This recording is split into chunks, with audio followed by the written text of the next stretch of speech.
Well, hello everyone. Hello, Greg. Hello, all the folks out there on the internet ready to talk birds and bird identification for us today. I'm going to center myself just a little bit more in the other image share. We're excited to have you all here again today. You may notice that we went live at the correct time this time, Greg. We are able to, no technical difficulties. So the far, gremlins so good. the gremlins were out last time and we Yep. brought out the BFH and clobbered them all and we're We all have set to go. banished them. We have banished them. And we're ready to go. For those who have joined us before, or perhaps for those who are new to this program, this is What's This Bird Live from the American Birding Association. My name is Nate Swick. I do the social media and digital communications for the ABA. I'm joined by my colleague Greg Neise, who is the web developer for the American Birding Association. And we're going to talk about some birds and bird identification. The ABA maintains a number of Facebook groups on the internet, and one of the which is called "What's This Bird?" If you're not familiar with it, it is a live bird crowdsourced identification community. You have a photo of a bird that you want to know what it is. You post it on in the What's This Bird Facebook group, and our friendly community of group members and admins will help you identify it. But every once in a while, we see some birds that maybe require a little bit more thought, maybe require a little bit more identification. I don't know, hand holding, I guess, and or maybe just they're kind Or of we fun to just want talk to about talk given about the them. yeah, given the season, we see certain birds every single year, Yeah. and that's what we'll do here. We've got some photos that have gotten some interesting conversation around them, and we'll talk through some of those identification pitfalls, and just enjoy the birds around us. Greg, And as it's always, November. it is. Oh yeah, And as always folks, we are watching your comments in Facebook yes, and yes, yes. YouTube and Twitter. And so if you've got something to say, you got a question, or you want to bring something up, we are here to talk about birds with you. So drop it in the Absolutely. comments, and yeah, we'll break off and do that. And before we get into starting there, Mia McPherson is always the first one to jump on and Hello, say hi. Hi, Mia. Mia. Good Good to to see see you you. again. Good to see all the folks on Facebook, on Twitter, Yep. and on YouTube as well. We enjoy coming to you. Whatever platform is easier for you, or at least you can tolerate for however Yeah. long. We're excited to be here, Greg. It's November. How's your birding in the Upper Midwest? God, it's all right. November, for those who aren't familiar with the term November. Novembird, um, it's because November is the prime vagrant season. It's when young birds Yep. are, they're figuring stuff out and they go the wrong way or get blown off course. And there's a lot of birds because of all the young birds that before they really take off on migration and all the possible things that could happen to them on Hmm. the wintering gown. So it's an exciting time to be out birding. And Absolutely. this fall, so far, October has been I was really gonna exciting. say it's gonna have to be an exceptional November to best what has already been an amazing October. First records It's all over the ABA area. Limpkins still showing up randomly. Crazy things like red-legged honeycreeper explosions, and lately there's been an absolute giant run of tropical kingbirds in the eastern two-thirds of the ABA area. It's been pretty wild lately. just flycatchers in general. And I just noticed Yeah, something it's here. good I'm looking at flycatcher the season. screen, and we have captioning going on here on Yeah, I see Facebook, which that. I I see didn't that. notice. That's something new. I Um, hope it's right there in the middle, and I wish I could change that so it's not like in the middle of our faces. But oh, it's that's for me. another It's on thing the we'll have to deal bottom. with. For me, Oh, it's there on you the go. bottom. If you click the video, so it goes Oh, you make the fills video your bigger. There you make the go. video exactly. Make the logo bigger. If you make it bigger, the captioning is on the bottom in the black space. But man, Look at this this. October, Look at this. flycatchers, flycatchers, flycatchers. I mean, Tropical kingbirds, Hammond's flycatchers, fork-tailed flycatchers. It's variegated been wild. flycatchers. Variegated flycatcher I mean, in Michigan. Michigan. Yeah, and of course, even the birding in California has been phenomenal too, with It's Philoscopus warblers showing up on both ends of the state. And yep. actually, they had a swallowtail gull down in San Diego, which is the fifth ABA area record. Really amazing Galapagos near endemic that has shown up in the ABA area a handful of times before. And yeah. And I mean, looking more broadly, I mean, October, just around the northern hemisphere, I haven't been paying attention what's been going on south of us, but in the British Isles and in Europe, yeah, they've had a great the vagrant year number too. of North American vagrants has been just incredible. And I just noticed that yesterday or the day before, Germany got its first red-breasted nuthatch. Yeah, I saw that. It's just how does that happen? Birds have been moving around like crazy. Yeah, Sarah Coffey says there have been weird hummingbird sightings in Wisconsin.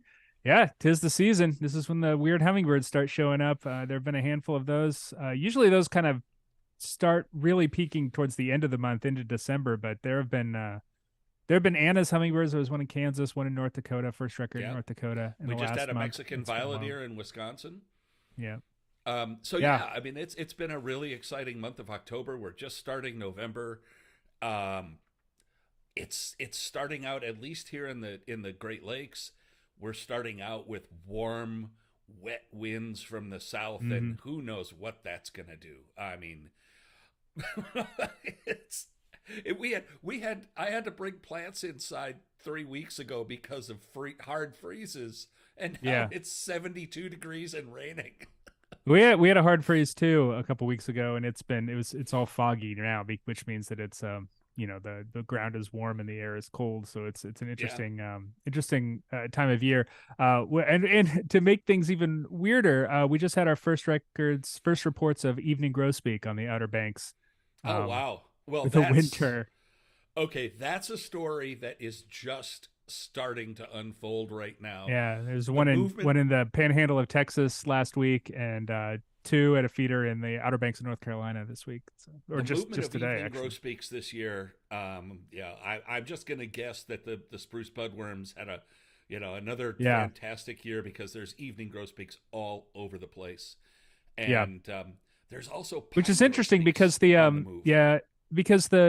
cone crops apparently are like out of this world this year. So the thought was like maybe the bird would be enough for the birds to stick around, but or to sit tight. But if there's so many birds that the cone crops can't hold them all, then they're going to be heading south. Yeah, who knows what November it has in store for us. And it's exciting, and I'm really looking forward to it. I just want to take a second here to say hi to Len, Buddy, Jeff, Roxanne, Susan on Facebook, and Roxanne says, "Ducks, I can't wait for ducks." Well, you're going to enjoy our program here today, because I think we got some ducks coming up. What else do we got going on, Nate? What's going on? Not a lot. Well, I'll tell you, the ABA is going to be at the Rio Grande Valley Birding Festival next week. I'll be there at the Rio down in Texas, starting on Thursday, and as well as John Lowry, our new ED, Nikki Belmonte. Is she new now? I guess it's been almost a year now. But so Nikki Belmonte will be there. Kelly Smith, myself, and John Lowry will be and Michael Redder as well. We'll be at the Rio Grande Valley Birding Festival next week. So if you are going to be there, Jenny will be there too. I don't think Jenny's missed one for. Yeah, if you're going to be there, also please stop by the ABA booth and say hello. I'll have some stickers for you, some ABA podcast stickers if you'd like them. We should make some stickers for What's This Bird Live too. Now that I think about it, but we should. Anyway, everybody loves stickers. That's right. Everyone loves stickers. Well, I think we vamped long enough, Greg, for about 10 minutes. I think we've got people in place.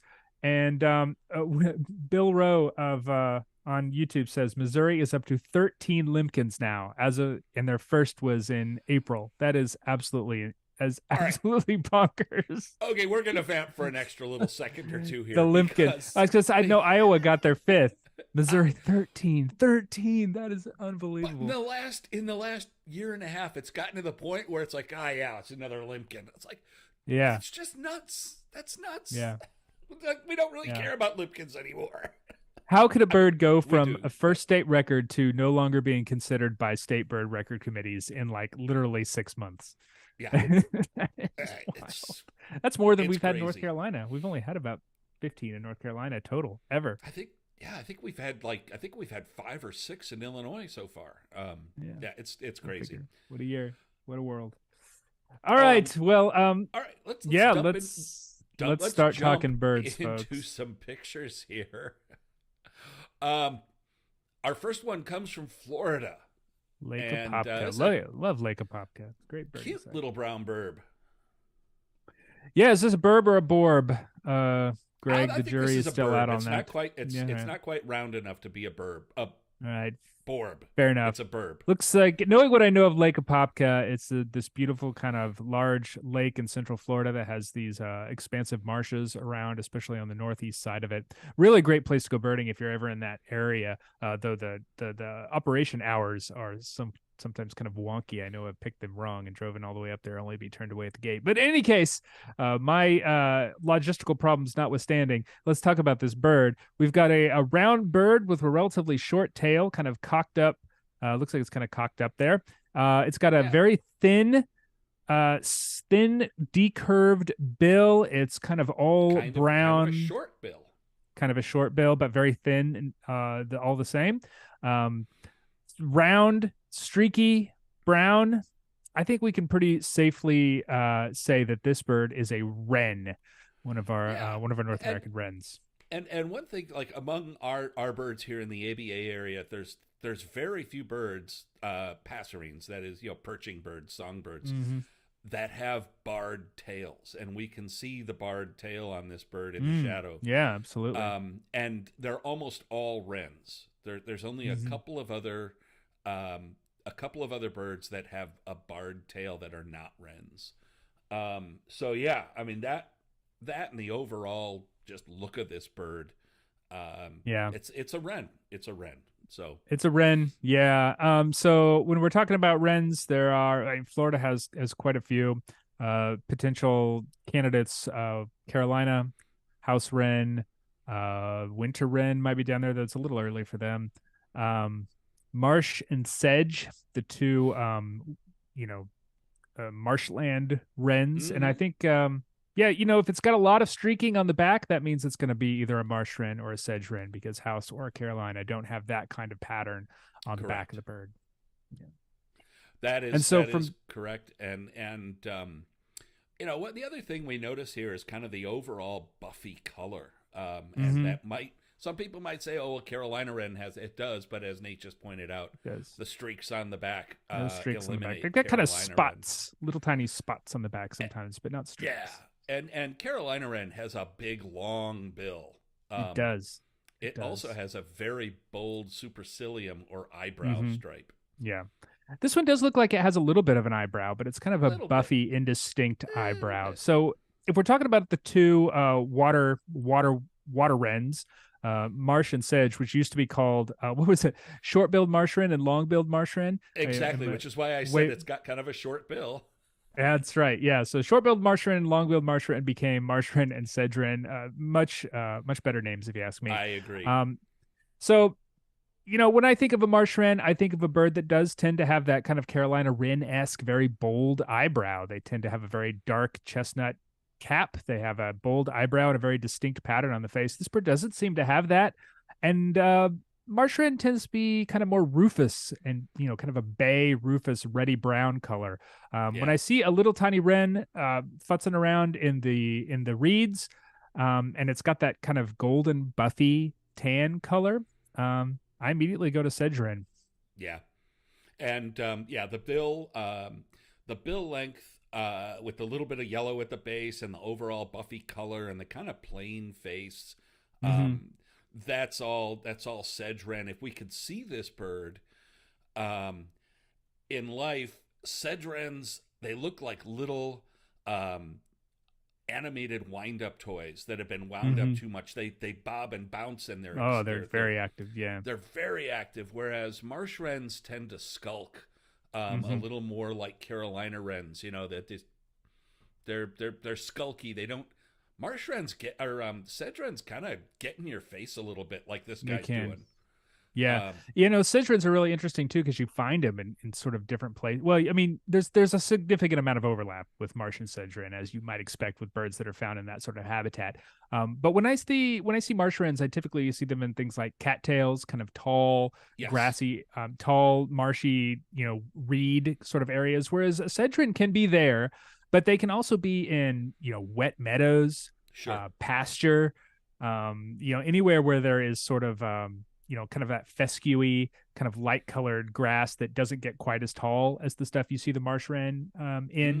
Hmm. I've seen sedrins in migration in like a cow pasture, where I would not expect to see a marsh wren. They tend to be much more tied to an actual marsh with standing water and whatnot. Okay, something has just happened in the closed captioning at the bottom of my screen that is going to change things for me forever. Facebook captioning is spelling Cedren, capital Cedren, like a guy's Sedrin. name, Cedren, and it's doing marsh wren as marshman, all one word. All right, so So the AI it's with the closed captioning it's is not it's ideal. Cedrin Is and what you're saying. marshman from now on, Sedrin and folks. Marshman. That's Yeah, it. Sedrin. Hey, Colin Conroy, good to see you here.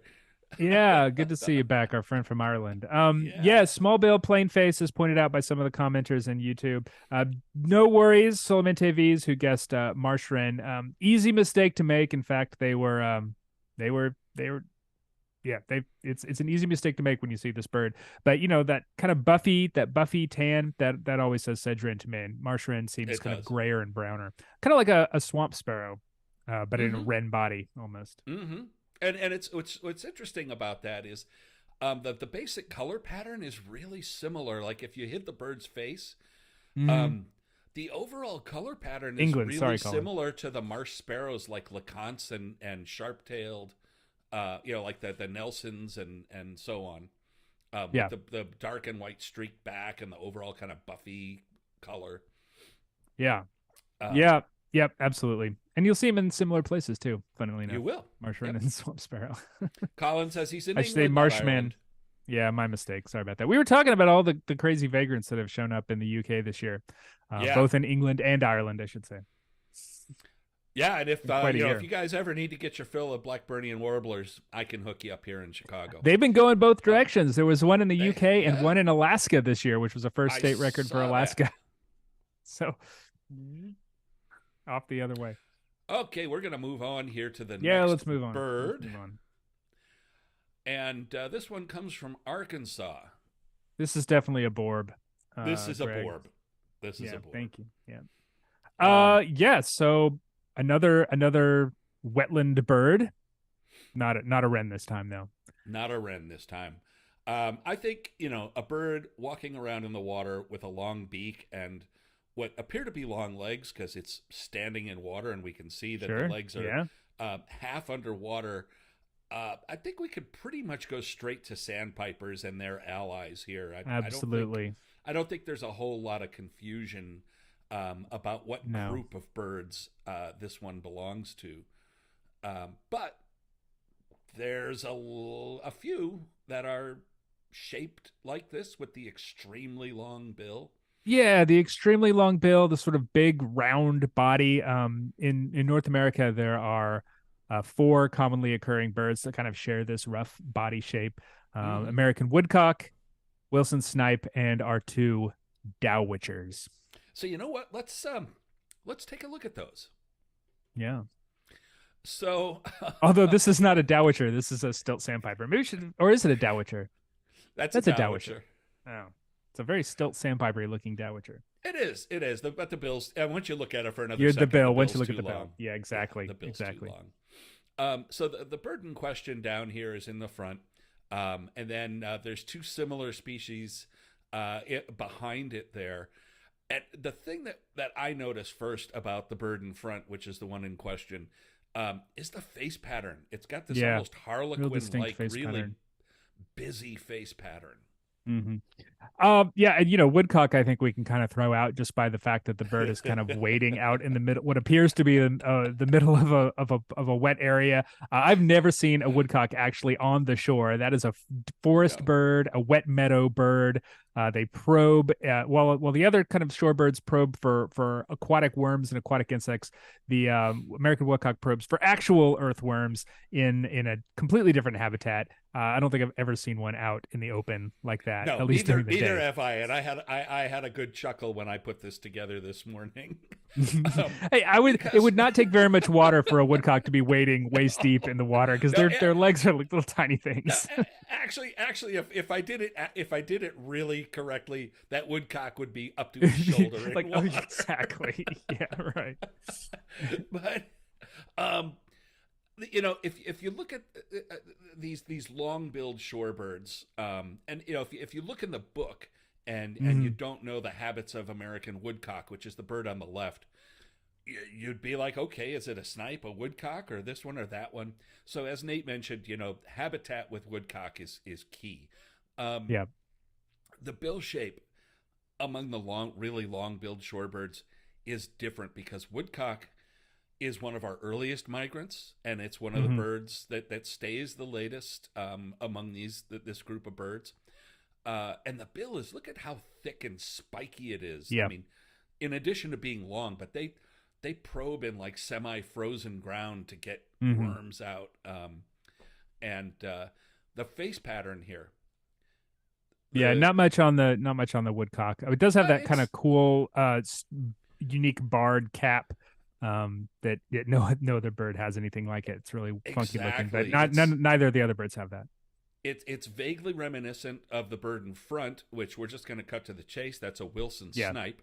Wilson snipe. Yep. The Wilson snipe has a striped crown, so that is the Hmm. lines start in the front and go over the head, front to back, and it Yep. has the line on the cheek With the that grain. matches, that goes with the grain. Exactly, all the stripes on the head go with the grain, whereas a woodcock, it has the stripes or the barring going against the grain across the top of Hmm. the head. Yep. Also, look at the structure of the head. The Yep. woodcock and the snipe are both birds that tend to try to remain secretive, even though they do Hmm. occasionally come out in the open, like this snipe in the water. But the eye is placed up high on the head, really noticeably so in the woodcock. And if you compare that to the Dowitcher looks, a little more. What's the word I'm looking Or the for? eyes are a little forward facing. Yeah, It's little. clearly a more diurnal bird that spends its time out in the open. Yeah, yeah. But the head markings are key to these group of birds, and the bird in front, the bird in question, is a Wilson snipe. The bird on the right is a dowitcher, and we're not going to get into which dowitcher here. Um, Short it's a billed, I it's a guess. short it's a It's a short young bill, one. but we're Yeah, but we're not going to get into identifying dowitchers here on this one. And the bird on the yeah. left is an American woodcock, which you will By never ever see wading out in the water like this. By this time of year, most of the dowitchers across most of the continent, I should say, are probably they've moved on. They're winter along the coast, the winter along the Gulf Coast, and along the Southern California and stuff. But for most of the continent, the dowitcher season is behind us. Although Yeah. long-billed tends to migrate a little bit later, and sometimes we see those into November. But yeah, Yeah, short-billed are we see them up here mostly. into November, Hmm. occasionally, especially in southern or central Illinois. Hmm. Yeah, they tend to be a late Okay. migrant. Also, one more thing about Oh that yeah. Wilson snipe is that you can see the striped pattern on the back a little bit here. If you get a Yes. look at the bird on the back, it's like they're big, bold stripes that run the entire length of the back, kind of on the shoulders and the back of the bird. And yeah, none of the stilt sandpiper, dowitcher, woodcock don't really have that. And that's important. So remember that what Nate just said about the stripes on the back of the bird, because we'll be talking about that again in The a minute or two braces, or they look three like or four here. braces or like a backpack Yeah. or something. Baby Bjorn, if you wear the baby on the front and it goes across the back. Something I don't know. I'm trying to think of something. All right, we're gonna move on here. Moving on. Moving on. Roxanne, ducks. Yeah, so Jones beats New York, up in the New York City area. This is a duck that looks to be on the ocean, though it's hard. There's no the cute. I guess I have some context I clues. That water looks kind of choppy. I would think Now that's more you know ocean what? water than lake water, but I'm just gonna cut you off here and say it's not. And part of the reason it's not. this Okay, person was confused is because it was on a smaller lake or pond, look and at they that. It must actually have been very mentioned windy. they actually Yeah. mentioned that in Yeah, the the weather description. might have knocked it down. Yeah, so ignore that. But this is a bird that you'd more likely see on the open salt water. Mm-hmm. Hard to get a sense of size on this bird. Roxanne Featherly asked, "How big is the duck?" I don't know if we can make any assumptions on this bird based on what we're seeing here. There's nothing to compare it to. You But can't. what I do see is overall a very dark bird, Mm-hmm. dark, especially on the back and on the sides. It's got a interesting head. It's got a very large kind of spatulate bill, and it's got two white. I mean, I think this is a little overexposed. What I expect are Mm-hmm. kind of two white spots, one between the bill and the eye, and one sort of behind the eye on the ear. Um, Mm-hmm. so And the there's a handful of. Oh, I'm sorry. Go ahead. and the bill's kind of thick at the base. It is thick at the base. It's Yeah. kind of a heavy bill, Hmm. and it's just kind of serendipitous here that the way that it is a tad bit blown out, overexposed on Hmm. the highlights, but that actually works to our benefit in identifying this bird. Hmm. So we're gonna Yeah. move to. Go ahead. I've lost my train of thought. Uh, yeah, never mind. Well, we're gonna Ignore okay. me. So we're gonna move Oh, to a I was gonna say comparison what here. Go ahead. exactly. I was gonna say what ducks these are likely to be. So, scoters. We have three species of scoter here in North America: black, white-winged, and surf, and also ruddy duck. I would also throw female bufflehead in there as well. It's kind of a similar pattern on the face, but it Yeah. doesn't usually have that white in front of the eye, between the eye and the bill. It's got a big white spot kind of behind the eye. But bufflehead is a little tiny dinky bill Mm-hmm. for open water ducks, and this bird definitely does not have that. So I would say scoters and ruddy duck are our options here. Yes. And so here we've got scoters and ruddy duck. The ruddy duck is on the right. And a few things you'll notice right away is Hmm. that the appearance of a ruddy duck is more capped than Yeah. spotted. The face doesn't look spotted. It looks like it has a dark cap with a white cheek patch. Hmm. Uh, the bill shape is also different. It's got a very flat, spatulate bill, Hmm. and the body is really compact. The bird On a in ruddy duck. question, Yeah. the bird in question, which is the one in the middle here, it's kind of raised up in the water like it's preening, so you can't really Hmm. see the body shape. But the bird in front is the other species of scoter. Yeah. So you can see the body shape of a scoter here, which is a Yeah. big, They're heavy. yeah, long bodied, more like a mallard or a gadwall or a duck that you're maybe more familiar with. Whereas, as Greg notes, ruddy duck is a little tiny compact thing. A bufflehead is too, Mm-hmm. for that matter. Yeah, so we've got three species of scoter: black, white winged, and surf. Black can probably be eliminated pretty quickly. It's got a relatively small bill for a scoter, and also it's kind of got a white cheek patch. Doesn't really have those kind of distinct It looks more spots like in the two ruddy places duck. on the. It does. It looks more like a ruddy duck, but obviously bigger and heavier, more massive.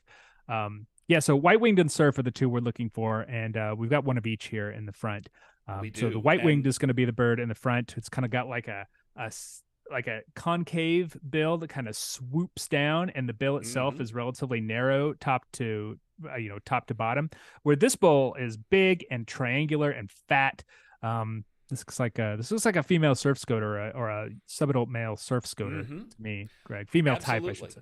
Yeah. Absolutely, and the thing that I mentioned earlier about the exposure and angle of the bird's bill is you can see Hmm. the feathering on the face. Yeah. Yeah. It's a And good point. if you look at once you kind of train yourself to look for this, you can it's pretty straightforward to tell these two scoters apart if you can get a halfway decent look at them. Hmm. The surf scoter, which is the bird in middle, the bird in question, the feathering stops at the gape. So Yeah. right at the edge of the mouth where the mouth starts, the feathering goes straight up to the top of the bill, and the bill has no feathering over the bill. Whereas look Mm-hmm. at the white-winged and how it's got the feathering that comes forward all the way to the nostril. Mm-hmm. And it's really different. And if you Yeah, can it's get really any kind of unique. if you can get any kind of a good look at the bird, Mm-hmm. you'll be able to see that. Yeah, and I should point out that this is the sort of thing that is most useful on lone birds, like a bird that is by itself. Because if you Yes, see surf and white-winged scoter together, even the size difference between those birds is pretty apparent. Like white-winged is a chonker, like that is a big, it is. heavy duck, whereas a surf scoter is a little bit slighter, closer in size to a black scoter, though slightly larger. But white-winged is just it's a monster. That's a big duck, and if you see them together, you'd be able to see that size difference pretty well. It is, and when white-winged scoter, well, when a flock of scoters is jostling around in the waves, Mm-hmm. Mm-hmm. white-winged has a lot of white in the wing, and it Yeah, almost yeah, it slips as the bird moves around and dives. yeah, You'll see the flash of white. exactly right. They pick up, they flap their wings, and if it's got white in the wing, it's You know, it's a white when wing, not even a question.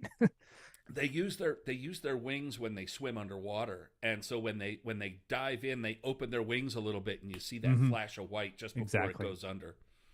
Yeah. But Neat birds. We see this is scoter season here where I yeah, live in North Carolina. We get big flocks of the scoters migrating south along the Outer Banks. If you have a scope or something, you can just set it up and watch them go by. Mostly black and surf scoter. Those are the two most hmm common. We get a handful of white-winged scoter that tends to be more common further north. It's the rarest. The three scoters where I live in the southeast, though, they're equally common the further north you get. white-winged is by far our most common, Mm. with surf and black being about equal. But yeah, white-winged is the expected scoter here in the Great Mm. Lakes. Yeah. Yeah, And like scooters a lot. They're really cool so birds. let's just keep the theme going here. We're doing more ducks. We're doing more ducks, and look at this guy. Manchester sea ducks. It's sea duck season. It is. Um, yeah. So this is. I know you set this up, but this is a great opportunity to talk about our third scoter, which It is is. actually quite different scoter than white winged and surf. It's got a more compact, round body. It frequently sticks its tail up, sort of like a ruddy duck, but its bill is much smaller. It's got a more kind of classic duck profile, that rounded Mm-hmm. head and kind of the relatively small kind of triangular bill stuck on there. Not like the big swooping bills of a surf scoter or a white wing scoter. And you can Right. see the pattern on the face here as well, the big white cheek patch and dark cap. So yes, this is a female or young male black scoter. I'd say it's a female because it looks pretty crisp Sure. in terms Yeah. of plumage and the bill being dark and everything. But the bird that it's most, as I mentioned earlier, the bird that it's most frequently um, Yeah. confused with Exactly. is ruddy duck.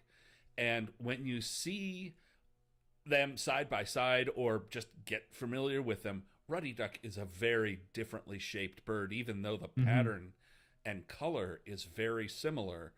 Um, Yeah. yeah, the ruddy duck has that long bill with the sloped head, and it's short necked and compact, and it's got that big spatulate bill. Even though that they do look alike, they really don't look alike. Yeah, and another thing to note is behavior is a nice tool. You can correct me if I'm wrong, Yeah. Greg, but don't ruddy ducks use their feet to propel them underwater, whereas scoters use their wings. So when scoters dive, a lot of times you'll see their wings kind of expand a little bit as they kind of Mm-hmm. swoop down, whereas a ruddy duck will just dive straight down and use its feet to kind of kick. And I've spotted scoters on inland lakes. They're kind of a rare but regular migrants on inland lakes every once in a while, where you expect to see ruddy ducks, but you're kind of looking for scoters based on that behavior, the way they dive, the way they kind of kick their wings out when they go down under, whereas ruddy ducks that just kind of do the kind of straight down in Yeah. with their feet. So Colin on Facebook asked if we ever Yeah, get good common question. scoter on our side of the Atlantic. We have had a couple. A few years ago, Mm-hmm. the first ABA area record was in Northern California, and that bird stayed inside a harbor for much of a winter, and a lot Mm-hmm. of people got to see it. And then just this fall, Yeah. Canada got its first and the second ABA area record, and it was at a small lake in Quebec, I In believe. Quebec. Yep. And that's kind of um, that's what's the word that I'm looking for. It's exciting because you expect that bird. Okay, Alaska, fine. If they see him at Gamble or no Barrow, wherever, Hmm. that's kind of expected. Just like they get Stenjäger's scoters up there, Hmm. California, the Pacific Coast, sure, but Eastern Canada. Okay, now Yeah. suddenly everybody in the Great Lakes is all right. We got to double, triple check the Yeah. black scoters. You know, they breed in Iceland and they Yeah. have bred in Greenland before. I don't know how regular they do, but there's some spots in eastern Greenland where they breed. It stands to reason that that bird would show up in a place like Quebec or, you know, the Mm-hmm. Maritime provinces or even further south into New England. There's just so many other scoters. It's really hard to pick Uh-huh. through, but it's worth it if you get a chance, if you get some that are kind of close and you can pour over them. So many times you see them in just massive flocks off a sea watch flying by, and Yeah. it's hard enough to pick out the surfs from the big flocks of blacks. So, Yeah. finding a common scoter would be difficult, but not impossible. But yeah, they're almost certainly out there. Yeah. For someone who wants to look for them, Mile Glon notes in Facebook, Ruddy duck is so much smaller than black scoters. They're looking at a large raft of common eiders and black scoters the other day, and there were 6 ruddy ducks, and they stood out like a sore thumb. Yes. Yeah, little tiny birds when you see them in those big flocks of They much really larger sea are. ducks. And when they get moving, during migration, especially in November, you can find birds anywhere. And, at any time of the year, any other time of the year, other than this time of year, seeing scoters, eiders, and ruddy ducks together, no. I mean, they just Yeah, ruddy duck is a marsh bird. It yeah, likes smaller ponds and lakes. But this time of year, yeah, we do see ruddy ducks out on big water. And hmm, when they fly, they look like bumblebees. I mean, yeah, for their sure. wings are, Yeah, their wing they're flapping is so whirring, fast. whizzing. It's like Yeah, they're doing everything they can just to stay up in the air. yeah. Whereas Got to carry that massive bill. scoters are powerful flyers, and they fly Hmm. in low strings through the waves Yep. and through the wave troughs, and they're just very powerful flyers. Yeah. Again, yeah, when you see them out there in the field, even flying, ruddy duck is extremely distinctive. Yeah, you can see Ruddy Duck and Bufflehead too in the strings of scoters that fly by if you Yeah, get a chance, and they're just little itty bitty teeny tiny things, yeah, in those flocks of especially surf yeah, scoter, which is a big duck. yeah, exactly. Um, all righty. We are going. So that was for. We kind of went all over the board. The bird in question here is a female black It's a scoter, black which scoter. is Yeah, the one on the left, and the yeah. comparison there on the right is a ruddy duck. Okay. I don't know. In terms of inland records, black scoter is the least likely to show up on our inland lakes in migration. Hmm. Surf and white winged are somewhat regular, but still pretty rare. This is a All right, common scene all Massachusetts. over the ABA area. You got a hawk Indeed. sitting on a fence off the side of a road or a path like that. Um, so what do we see on this bird here, Nate? Yeah, so the first thing you want to do when you're dealing with raptors is kind of break them down into major groups. Falcons, vultures, eagles, hawks, butyrine hawks, and accipiterine Mm-hmm. hawks, accipiters and buteos. Um, this is bird has got a relatively short tail. It's got very long wings that kind of stretch down almost to the tip of the tail. It's got a very large kind of columnar body, big head. This is a buteo, I feel pretty safe to say, and this is a pretty Yeah, classic BDO behavior, sitting on an elevated perch, looking down for small rodents yeah. in Now, the weeds. something I learned not too long ago, given how long I've been birding, um, is that hawks so we see buteos Mm-hmm. like this one often sitting on roadside signs or posts or lamps Mm-hmm. on top of street Power lamps and poles, stuff, yeah. and they're watching, and you think about this. Okay, so a bird is sitting up there and it's watching for a mouse or a vole to run along, and when it sees that thing running, it's going to catch it. Now, if you've ever had a mouse in your house and you see just how damn fast they run across your living room, you're like, how is that bird going to launch off of that post and catch it. Well, mice run on trails, and voles, they run Mm-hmm. on trails, and they mark the trails with their urine. And the urine is visible in the ultraviolet spectrum, and the Mm-hmm. hawk can see the trails.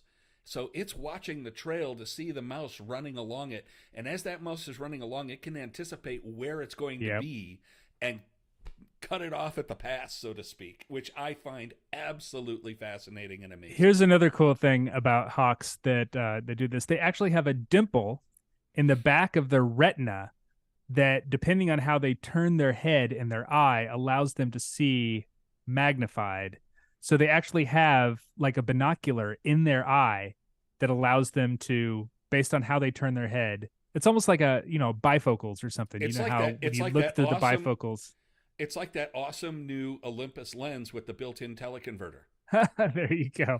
There you go. Yeah, so they actually can see through, they can like magnify their vision, which is through the small portion of their line of sight, which is just a It's phenomenal adaptation. It's absolutely amazing.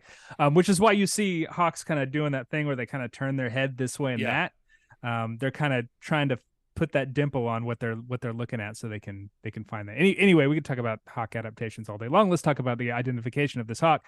right. So the thing that stands out to me, that this is a soft photo, it's distant, there's not a lot to look at And here, it's but one thing I backlit. do see for clear, exactly, is that there really does appear to have like a line, a pale line across the back of the back of the bird's back, just kind of on the shoulder side of the wings. Yeah. And this kind of pale stripe is actually a V. It would be mirrored on the other side of the bird that we can't see, and that is sort of one of the classic identifications for red-tailed hawk. If you're looking Yeah. at red-tailed hawk from the back. So let's back up just a little bit. Um, if we had the other commonly seen hawk that hunts by sitting around and watching for things, which Mm-hmm. is an accipiter, you'll notice the very different shape. The bird on the right is a Cooper's hawk, Mm-hmm. and it's got short wings and a long tail, kind of a smaller head compared to the red tail, Yeah, but just yeah. just overall, it's a very very differently shaped bird, and so that's you can really just like eliminate the accipiters right away when you see a bird that's shaped like this red-tailed hawk on the left. Um, And and there's some folks in YouTube, I will say, that they're asking why this is not a red-shouldered hawk, pointing out that there is some barring on gonna the tail. That may be there may be some barring on that tail. Kind of young red-tailed hawks do have stripes on the tail. Um, they do, don't they? I'm not talking out my they do talking no out they my. do they do They have do. Yeah, they do that's what I have thought. barring on the tail like that. They tend not to have um, the white markings on the Yeah, scapulars that exactly. It's form much more that plain V on the on the back. back. Yeah. And we can see those white markings on the scaps, and a red shouldered would show equally as bold barring on the secondaries, Hmm. or at least some barring on the secondaries. Uh, Yeah. and I mean, it just Oh, it I it, could be it getting just close for feels that one. overall a little too chunky and short legged. Yeah. Red shouldered tends to be a slimmer bird with longer legs.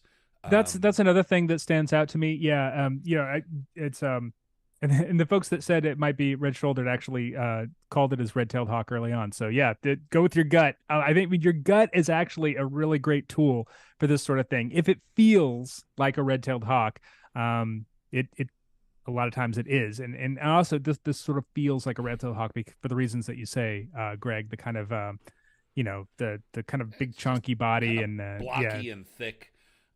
Yeah, I would Susan expect a Nelson, slightly longer tail for red shouldered as well, at least in comparison to the rest of the body as well. They're very accipiter like beauty, red shouldered. they are, and yeah, it is. Hawk watching, the bird that is most commonly confused with northern goshawk is red shouldered hawk. Um, it's red Hmm. shouldered hawk, like you said, is kind of a longer, lankier bird, but it also feeds differently. It uses its feet differently. They fish, they Hmm. catch crawfish and stuff Yeah, like that. frogs. Yeah. They just have longer legs. Susan Nelson asks, isn't Cooper's hawk a lot smaller than redtail? If they were sitting side by side like this in real life, yes. But when you're seeing a bird by itself on a fence post with nothing to compare it directly to, Yeah, it's hard to get a sense of the size. it's really hard to tell. And female Cooper's hawks can be really big, and male red-tailed hawks can be smaller than you might think. Yeah.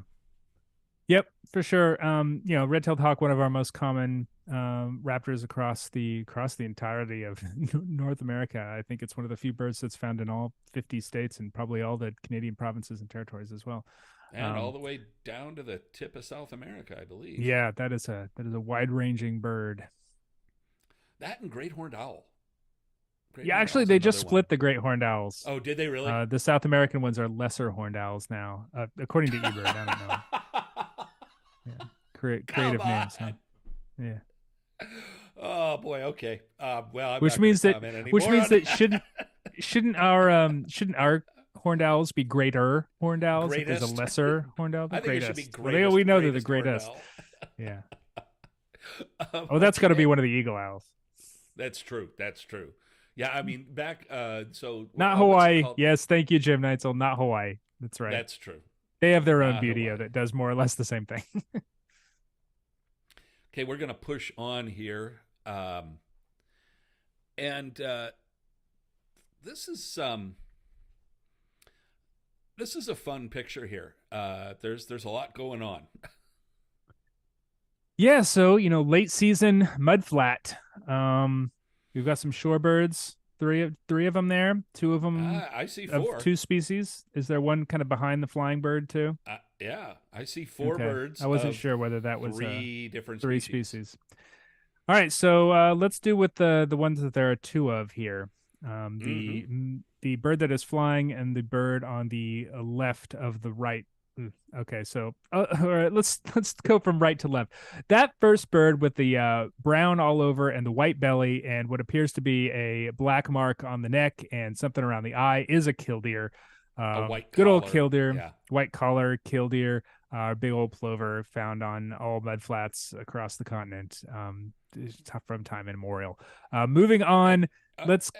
Well, I just want to point something out here. As when you're seeing killdeer on the mudflats, when they're facing you, they're immediately apparent what they are with the double neck band and everything. Yeah. When they're facing away from you, that what Nate pointed out there, that white mark over the eye and the black and white collar seen from behind, there's only one other bird really that has that, and that's semi-palmated plover.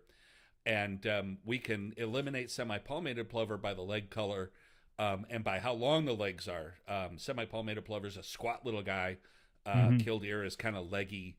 And so now we know the bird on the right is a killdeer, and we can use it to judge the size. I was just going to say, it's very useful to have that killdeer here because we can use it to compare it to the size of the other birds here, because there are a couple shorebirds that look very similar in terms of body pattern and leg color and all that stuff, but are quite different in terms of size. And that is pectoral sandpiper and least sandpiper, both of which would be sort of late season migrants you could find on any sort of mudflat this time of year. But because those birds are more closely in size, more close in size to the killdeer, I think it's pretty safe to say that those are pectoral sandpipers. And also the bird in flight, you can see that really nice, clean demarcation between the kind of beigey, streaky pattern on the upper breast and the bright white belly. And that is a pectoral. That's how the pectoral sandpiper got its name. Is that line across the pectoral part of the bird.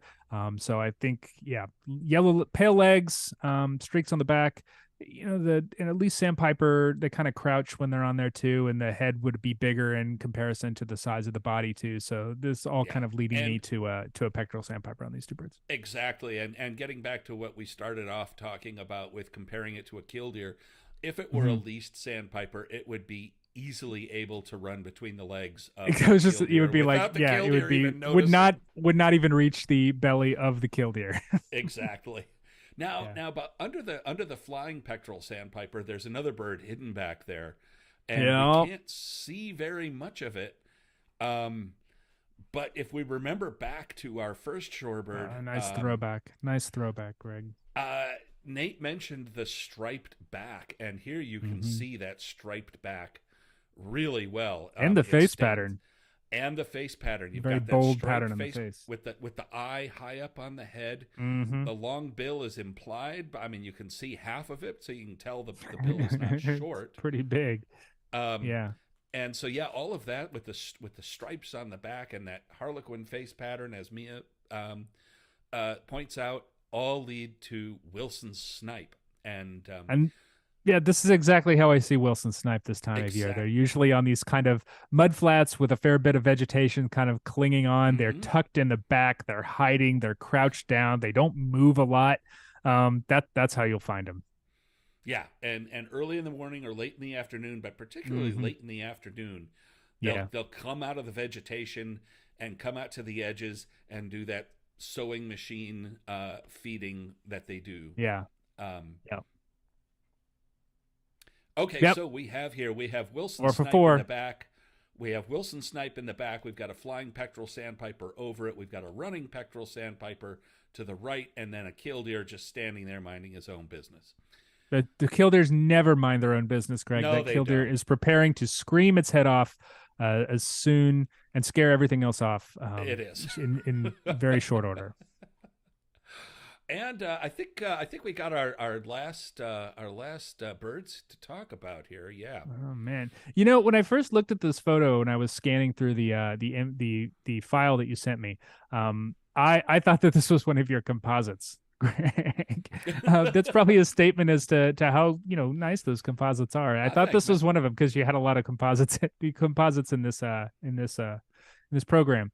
Um yeah, so we've got a couple different birds here. I think it's pretty safe to say those three birds of two species. The birds on the either side of the middle bird look to be the same species. We can't see the head on the far left bird, but we can see the back, and We we can see the see the pattern backs. on the rump and the pattern on the wings, and it looks more or less the same. So I They're think we they're can safely assume that they're the same they're birds. identical, really. Identical.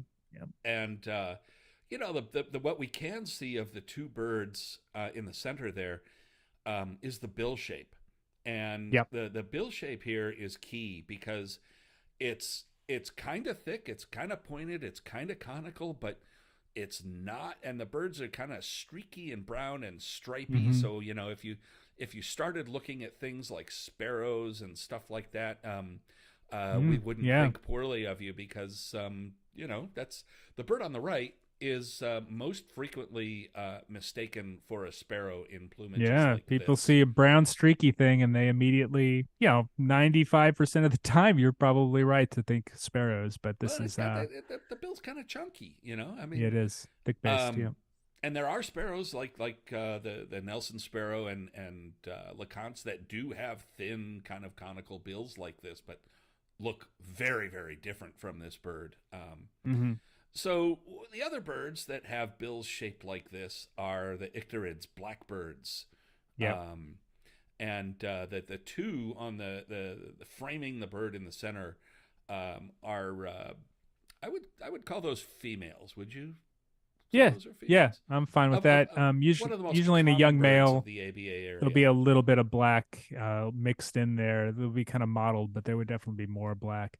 The orange Yeah, face. female red-winged blackbirds, orange face. Yep.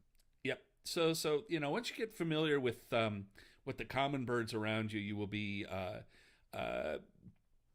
instantly you will instantly know what this bird is. It's a female red-winged blackbird, Mm-hmm.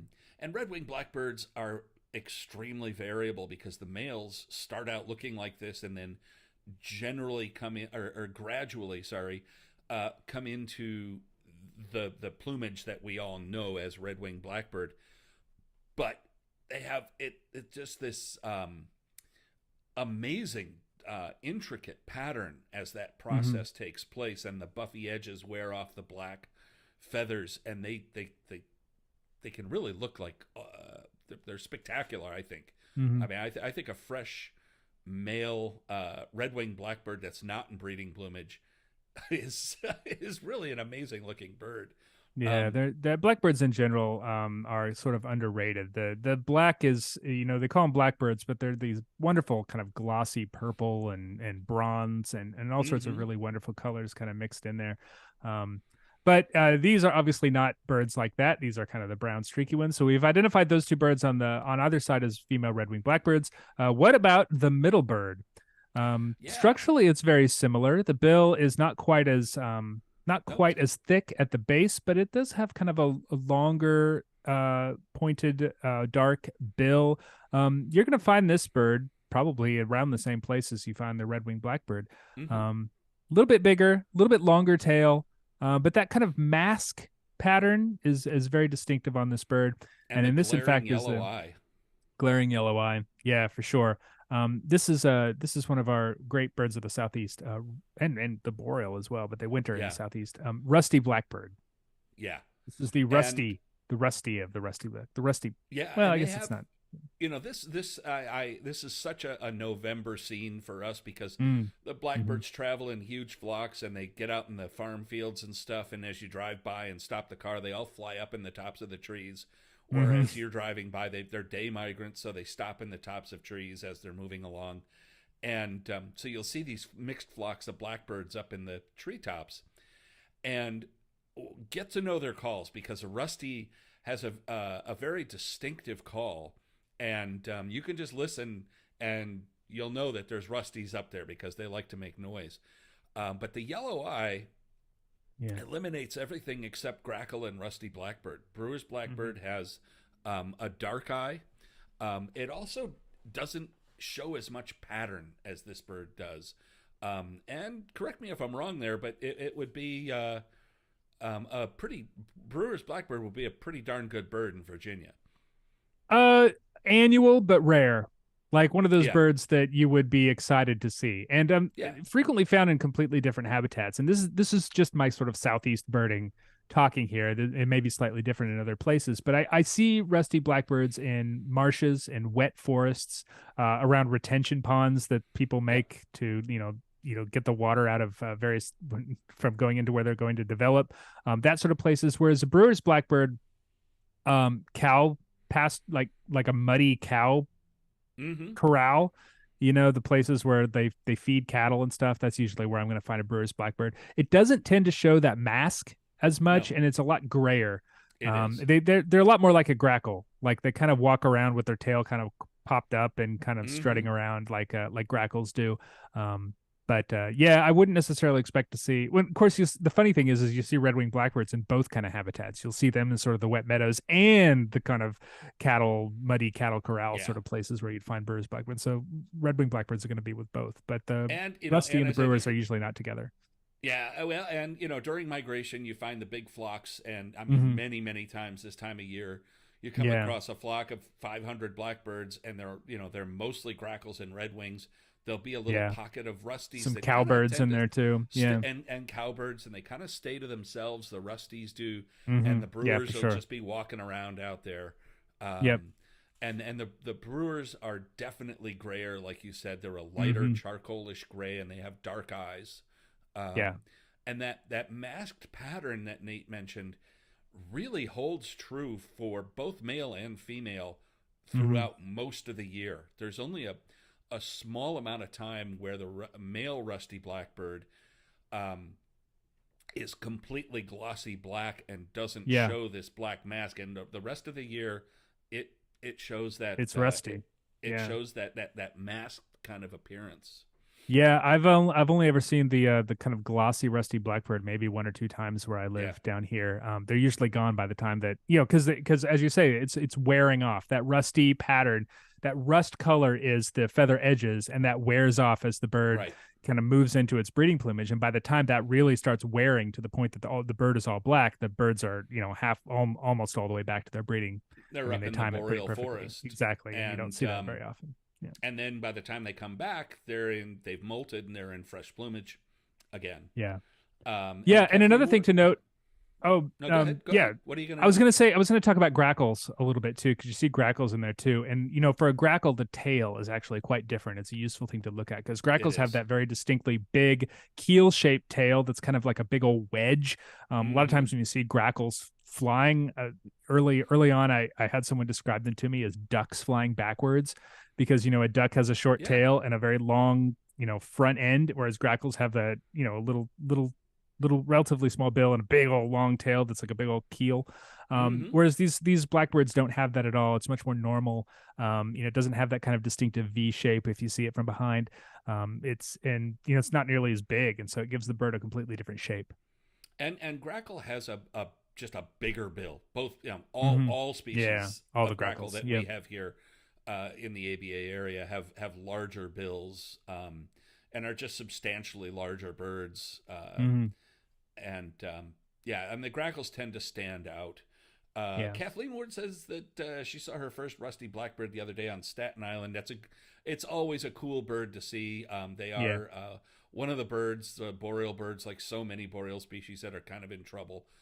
Yeah, they're really And declining. it's really good to see them. So yeah, folks, if you do see rusty blackbirds out there, be sure to get on eBird and tick those birds off, because we need to know where they are and when Hmm. they are.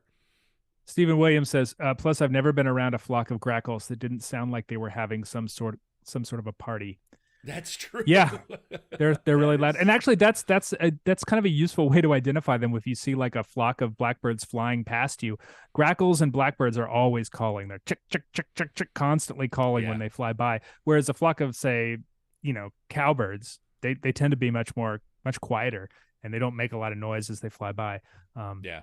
it doesn't always work, but it's one of the things that generally works. Yeah, That can and kind it's of get you in the right direction. Rusties are quiet when they're on the ground. Hmm. Unlike grackles and redwings, they tend to be quiet, but when they're up in the Hmm. treetops, they like to squeal. They have You have a this really high cool song. pitched Yeah. noise that yeah, once you get familiar with it, you can be driving by at 25 miles an hour, and whoop, there's a rusty blackbird. Time to Yeah. stop. Heard it described Um, as like a rusty gate.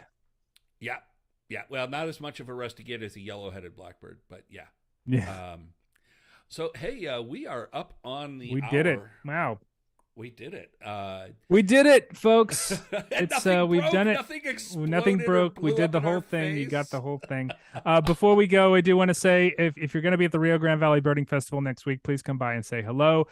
We are, of course, the American Birding Association. We're a membership organization. If you're interested in helping support this kind of educational program, it's fun for us too. It's fun. Please consider joining the ABA. aba.org/join. You can get information there.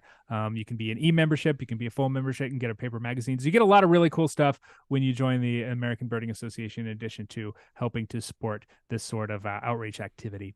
Yes, and before we go, if again, as Nate said, and if you enjoy all of the things we do, like the ABA American Birding Podcast, which I think is the best natural history podcast there is out there, so join. It's only $30. That's a cup of coffee a month. Not a Um, lot. but now we have our new membership area, ABA community, which is taken off. There's some fun stuff happening over at ABA community. So if you're an ABA member, go to aba.org/community, log in. There's some really good discussions happening there. Everything from what kind of car should I buy as a birder, to camera gear, to rare bird talk, and picture sharing, and all kinds of things. All the So yeah, stuff people jump enjoy.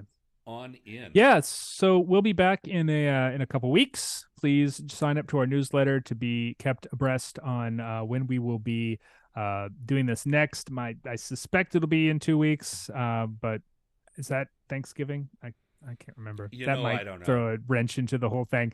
I'll Well, have to look at the calendar. that brings up another point. Yeah, You guys go to our website, aba.org. At the bottom of every page, there's a link to sign up for our Flight Calls newsletter. Comes out it's every not week, Thanksgiving. and that is the best way to find out when we're going to be here doing this, or when there's a Absolutely. new podcast coming out, or anything. And you'll get that in your email, and that way you won't miss a thing. Yep. So thank you everybody for joining us. Thanks for your great questions and comments. And thanks for following along. We'll see you in a couple weeks. Everybody have a great November.